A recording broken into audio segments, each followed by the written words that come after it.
નમસ્કાર મિત્રો, આ વિડીયોની અંદર આપણે સ્ટાન્ડર્ડ 11 ઇંગ્લિશની ટેક્સ્ટબુકમાં સપ્લિમેન્ટરી રીડર ફ્લેમિંગોમાંથી યુનિટ એટલે કે રીડ 8 ડિસ્કસ કરવા જઈ રહ્યા છીએ. And that is Orpheus and Eurydice. Orpheus અને એની વાઇફ યુરિડિસ વિશેની અજબ પ્રેમની ગજબ કહાની એ આ ચેપ્ટરની અંદર ભણવાની છે. ખૂબ જ ઇન્ટરેસ્ટિંગ સ્ટોરી છે. You would like to listen to it. વિદ્યાર્થી મિત્રો, તમને ખૂબ જ મજા આવશે આ સ્ટોરીની અંદર. તો તમારી ટેક્સ્ટબુકની અંદર પેજ નંબર 28 ઉપર આપેલી છે અને કે ફ્લેમિંગો નામની ટેક્સ્ટબુકમાં. હલો, તો આપણે ચાલુ કરીએ છીએ Orpheus and Eurydice. Once upon a time there lived a great musician in Greece. એક સમયે ગ્રીસ દેશની અંદર એક મહાન સંગીતકાર રહેતો હતો. Once upon a time there lived a great musician in Greece. His name was Orpheus. તેનું નામ ઓર્ફિયસ હતું. He could play beautifully on his lyre. તે સુંદર રીતે વીણા વગાડી શકતો હતો. લિયાર એટલે વીણા. He could produce wonderful tunes. તે અદ્ભુત સૂરો ઉત્પન્ન કરી શકતો હતો, રેલાવી શકતો હતો. When he played on his lyre, even wild animals stopped to listen to his music. જ્યારે તે એની વીણા વગાડતો હતો ત્યારે જંગલી પ્રાણીઓ પણ એનું મ્યુઝિક સાંભળવા માટે અટકી જતા હતા. ઇવન એટલે પણ, લિસન ટુ એટલે ધ્યાનથી સાંભળતા હતા. ઓર્ફિયસ હેડ અ બ્યુટિફુલ વાઇફ. ઓર્ફિયસને એક સુંદર પત્ની હતી. Her name was Eurydice. તેનું નામ યુરિડિસ હતું. Orpheus and Eurydice loved each other deeply. Orpheus અને યુરિડિસ તેમને એકબીજાને ઊંડાણથી ચાહતા હતા, અંતરના ઊંડાણથી. They could not live without each other. તેઓ એકબીજા વગર રહી શકતા નહીં હતા, જીવી શકતા નહીં હતા. For hours together, Orpheus played on his lyre and Eurydice sat listening. કલાકો સુધી ઓર્ફિયસ તેની વીણા વગાડતો અને યુરિડિસ તેને સાંભળતા બેસી રહેતી હતી. I can't live without your music, Orpheus, she said. યુરિડિસ એમ કહેતી કે ઓર્ફિયસ, હું તારી મ્યુઝિક વગર રહી શકું એમ નથી. And can I live without you, ask Orpheus. અને ઓર્ફિયસ એની વાઇફ યુરિડિસને પૂછતો કે શું બકી હું તારા વગર રહી શકું એમ છું. One day Orpheus and Eurydice went out in the woods. એક દિવસ ઓર્ફિયસ અને યુરિડિસ એ જંગલમાં ગયા હતા. વુડ્સ એટલે જંગલ લેવાનું. ઓર્ફિયસ વોઝ પ્લેઇંગ ઓન હિઝ લિયાર. એટલે ઓર્ફિયસ વીણા વગાડી રહ્યો હતો. યુરિડિસ બિગેન ટુ પિક સમ ફ્લાવર્સ. અને યુરિડિસે થોડાક ફૂલો ચૂંટવાની શરૂઆત કરી, ફૂલો તોડવાની શરૂઆત કરી. While she was picking the flowers, by mistake she step on a snake. જ્યારે તે ફૂલો ચૂંટી રહી હતી, યાની કે ફૂલો તોડી રહી હતી, ત્યારે ભૂલથી તેમણે સાપ ઉપર પગ મૂકી દીધો હતો. સ્નેક એટલે સાપ. The snake bit her and she died at once.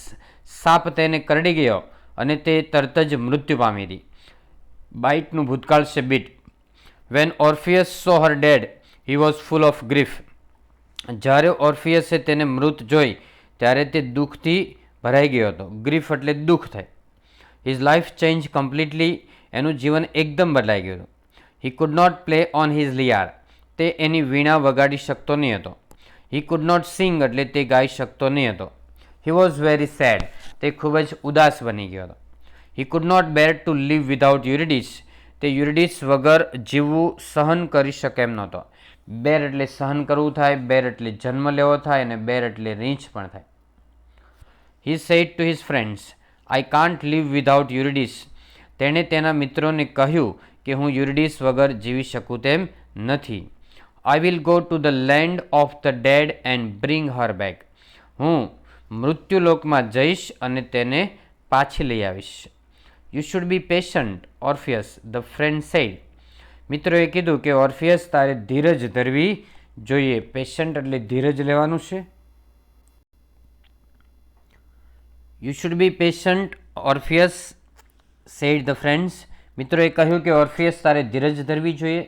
Patient એટલે ધીરજ થાય અને પેશન્ટ એટલે દર્દી થાય. સેમ સ્પેલિંગ છે. You can't go to Hades એટલે તું યમલોક જઈ શકે નહીં. હેડ્સ એટલે યમલોક થાય. The land of the dead એટલે મૃત્યુ લોકોની ભૂમિ, એટલે યમલોક તું જઈ શકે નહીં. He can't go to the land of the dead.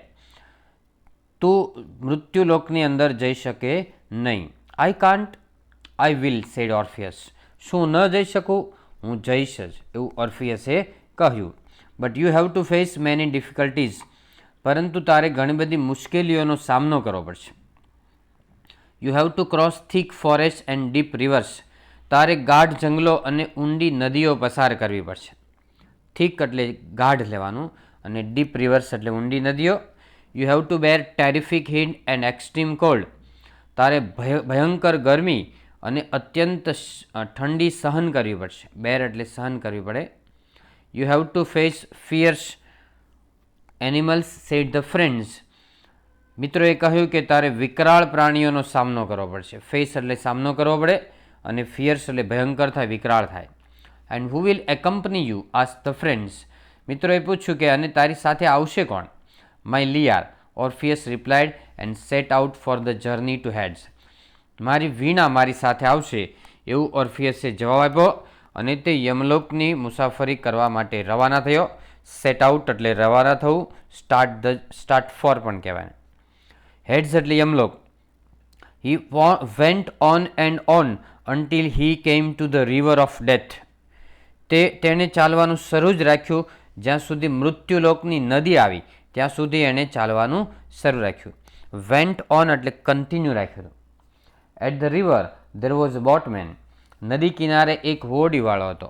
ઓર્ફિયસ said to him, એટલે ઓર્ફિયસે તેને કહ્યું કે I want to go to Hades, એટલે હું યમલોક જવા ઈચ્છું છું. Will you take me in your boat, શું તું મને તારી બોટમાં લઈ જઈશ? The boatman said I carry in my boat only the dead, હું ફક્ત મૃત લોકોને જ બોટમાં લઈ જાઉં છું. ધ ડેડ એટલે મૃત લોકોને. I don't carry the living, હું જીવંત લોકોને લઈ જતો નથી. When the boatman said this Orpheus began to play on his lyre, જ્યારે હોડીવાળાએ એવું કહ્યું ત્યારે ઓર્ફિયસે વીણા દ્વારા પેલું સંગીત વગાડવાની શરૂઆત કરી, વીણા વગાડવાની શરૂઆત કરી. The wonderful music of the lyre moved the boatman's heart, અને આ સંગીત છે લિયારનું, વીણાનું અદ્ભુત સંગીત છે, એમણે હોડીવાળાના હૃદયને હચમચાવી દીધું. મૂડ એટલે હચમચાવી દીધું. He willingly carried Orpheus to the other side of the river, તે સ્વેચ્છાએ ઓર્ફિયસને નદીને બીજા કાંઠે લઈ ગયો હતો. ધ અધર સાઇડ એટલે બીજા કાંઠે, વિલિંગલી એટલે ઈચ્છાથી, સ્વેચ્છાએ લઈ ગયો હતો. કેરીડ એટલે ઊંચકીને લઈ ગયો. અગેઇન આગળ જો, again Orpheus went on and on until he reach the gates of Hades, ફરીથી ઓર્ફિયસે આગળ ને આગળ ચાલવાનું શરૂ રાખ્યું હતું જ્યાં સુધી તે યમલોકની ભૂમિ ઉપર પહોંચ્યો ત્યાં સુધી એણે ચાલુ રાખ્યું હતું. Again Orpheus went on and on until he reach the gates of Hades, જ્યાં સુધી તે યમલોકની ભૂમિ ઉપર પહોંચ્યો ત્યાં સુધી તેણે ચાલવાનું શરૂ રાખ્યું. A fierce dog was guarding the gates, એક ભયાનક કૂતરો છે રખેવાળી કરતો હતો ગેટની. The dog saw Orpheus and he was about to jump at him, કૂતરાએ ઓર્ફિયસને જોયો અને તે તેની ઉપર કૂદવાની તૈયારીમાં હતો. અબાઉટ ટુ જમ્પ એટલે કૂદવાની તૈયારીમાં હતો. એમ કહીએ કે the train is about to come એટલે ટ્રેન આવવાની તૈયારીમાં છે. The program is about to start એટલે પ્રોગ્રામ શરૂ થવાની તૈયારીમાં છે. અબાઉટ ટુ એટલે કંઈક ક્રિયા બનવાની તૈયારીમાં છે, એના પછી મૂળ ક્રિયાપદ આવે. અબાઉટ પછી ટુ અને મૂળ ક્રિયાપદ.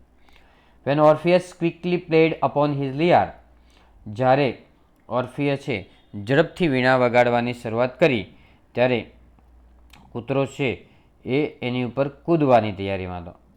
The music had a wonderful effect on the dog, સંગીતની કૂતરા ઉપર અદ્ભુત અસર થઈ હતી. He sat down quietly and let Orpheus enter the gates, તે શાંતિથી બેઠો અને ઓર્ફિયસને ગેટમાં પ્રવેશવા દીધો હતો. Now Orpheus was in the palace of Pluto in the land of the dead, હવે ઓર્ફિયસ છે પ્લુટોના મહેલમાં આવી ગયો. પ્લુટો એટલે યમદેવ, પેલેસ એટલે મહેલ, the land of the dead એટલે યમલોકની અંદર યમદેવ હોય એના મહેલમાં ઓર્ફિયસ પહોંચી ગયો હતો. Now Orpheus was in the palace of Pluto in the land of the dead. When Pluto the god of dead saw Orpheus he could not believe his eyes, જ્યારે યમદેવ છે જે મૃત્યુલોકના દેવ છે એમણે ઓર્ફિયસને એના મહેલમાં જોયો ત્યારે તો એ વાત માની ન શક્યા કે ખરેખર આ સાચું છે કે સ્વપ્ન છે, એવું લાગ્યું એને. He said to Orpheus who are you, why have you come here, તેણે ઓર્ફિયસને પૂછ્યું કે તું કોણ છે અને તમે અહીં શા માટે આવ્યા છો? Orpheus said, my wife is here and I can't live without her. ઓર્ફિયસે શું કીધું કે તમે મારી વાઇફને અહીંયા લઈ આવ્યા છો પૂછ્યા વગર, શરમ નથી આવતી એમ કે હું એની વગર જીવી શકું એમ નથી. Orpheus said, my wife is here and I can't live without her. Would you let her come back to the earth again? શું તમે પૃથ્વી ઉપર તેને પાછી મોકલશો? That is not possible. તે શક્ય નથી. The dead can not go back to the earth, said Pluto. પ્લુટોએ કહ્યું કે મૃત લોકો છે પૃથ્વી ઉપર પાછા જઈ શકે નહીં. Orpheus were very sad to hear this. ઓર્ફિયસ આ સાંભળીને ખૂબ જ ઉદાસ થઈ ગયો હતો. He took the lyre and began to sing the story of his love for Eurydice. ઓર્ફિયસે વીણા કાઢી અને વીણા દ્વારા તે તેની પત્ની યુરિડિસ પ્રત્યેની અજબ પ્રેમની ગજબ કહાની વીણા દ્વારા કહેવા લાગ્યો, વગાડવા લાગ્યો, સંગીત કહેવા લાગ્યો. He took the lyre and began to sing the story of his love for Eurydice.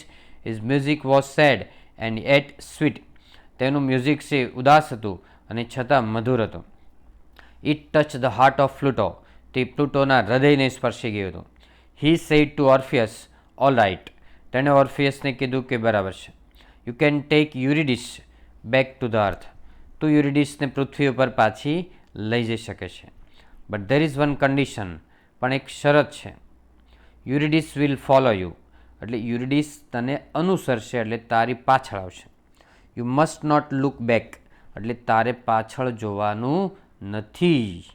You must look back એટલે પાછળ નથી જ જોવાનું. You must not try to see her until you are out of my kingdom. તું જ્યાં સુધી મારા રાજ્યની બહાર ન નીકળી જા ત્યાં સુધી તારે પાછળ જોવાનું નથી. You must not try to see her until you are out of my kingdom. Orpheus gladly agreed. એટલે ખુશીથી સંમત થયો હતો. He was ready to do anything to have his beloved wife back. તે એની પ્રિય પત્નીને પાછી મેળવવા કંઈ પણ કરવા માટે તૈયાર હતો. He was ready to do anything to have his beloved wife back. Beloved એટલે પ્રિય પત્ની થાય. With his heart full of joy, Orpheus started on his way back to the earth. હૃદયમાં ખુશી સાથે ઓર્ફિયસે પૃથ્વી તરફની પાછા ફરવાની મુસાફરી શરૂ કરી. With his heart full of joy, Orpheus started on his way back to the અર્થ.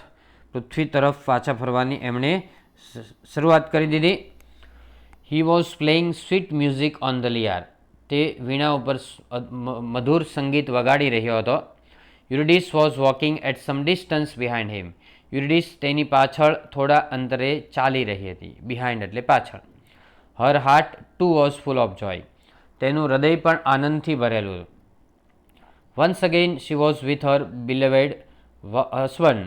ફરી એકવાર યુરિડિસ છે એના પ્રિય પતિ સાથે હતી. Once again she was listening to his sweet music. ફરી એકવાર તેના પતિના લિયાર એટલે વીણાનું મધુર સંગીત સાંભળી રહી હતી. નાઉ they were near the last gate of Pluto's command. હવે તેઓ પ્લુટોના કિંગડમ કિંગડમ એટલે રાજ્યના છેલ્લા ગેટની એકદમ નજીક હતા. A few more steps and they would be outside the kingdom. થોડાક પગલાં આગળ ચાલે અને તેઓ રાજ્યની બહાર જતા રહેમ હતા. But Orpheus had no patience now. પરંતુ ઓર્ફિયસને હવે ધીરજ રહી નહીં હતી.